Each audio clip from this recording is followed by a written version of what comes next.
Hi అండి, అందరూ ఎలా ఉన్నారు? బాగున్నారా? ఈరోజు నేను మీకోసం మరొక మంచి రెసిపీ తీసుకొచ్చానండి. అదేనండి వంకాయ మటన్ కర్రీ.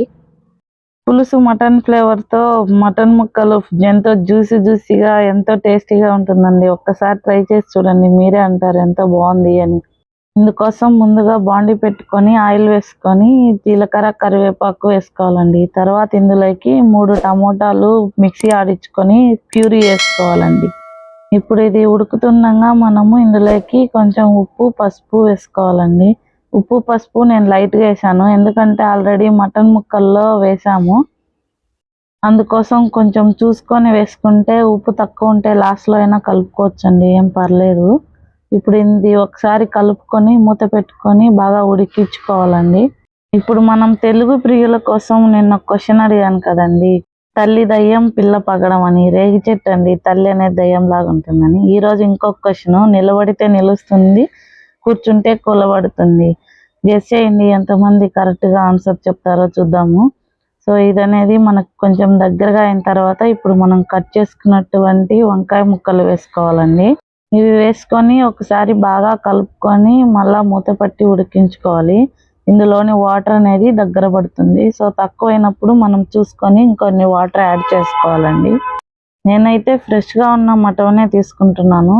మీరు ఎండు చీయలు తీసుకునేటట్టయితే ముందుగా వాటర్లో నానబెట్టుకొని పక్కన పెట్టుకోవాలండి.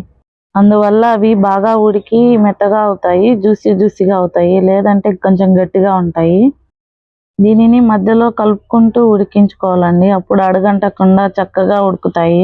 మనకి ఇప్పుడు చెక్ చేస్తున్నాను చూడండి, వాటర్ అనేది ఇంకిపోయింది. సో నేను అందుకే కొన్ని వాటర్ యాడ్ చేస్తున్నాను. మనం పులుసు కోసం కదా, గట్టిగా ఉండకూడదు, కలుపుకునేకి ఉండాలి కదా.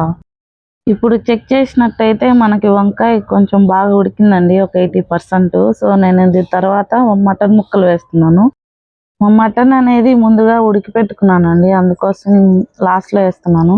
మీరైతే ఇంకొంచెం ముందుగానే వేసుకోవాలి. అవి వేసుకొని ఒకసారి బాగా కలుపుకొని మూత పెట్టి ఒక 2 మినిట్స్ ఉడికించుకున్నాను. చూసారా ఎంత చక్కగా ఉడికిపోయిందో. సో నేను ఇప్పుడు ఇందులోకి మసాలా వేస్తున్నాను. మసాలా కోసం మనం ఎండుమిర్చి, కొబ్బరి, ధనియాలు కొంచెం వేయించుకొని తెల్లగడ్డలు వేసుకొని మిక్సీ ఆడించుకున్నానండి. ఇదంతా హోమ్ మేడే. సో ఇది అయిన తర్వాత అయిపోయిందండి. ఒకసారి కలుపుకొని మూత పెట్టేసుకోవడమే.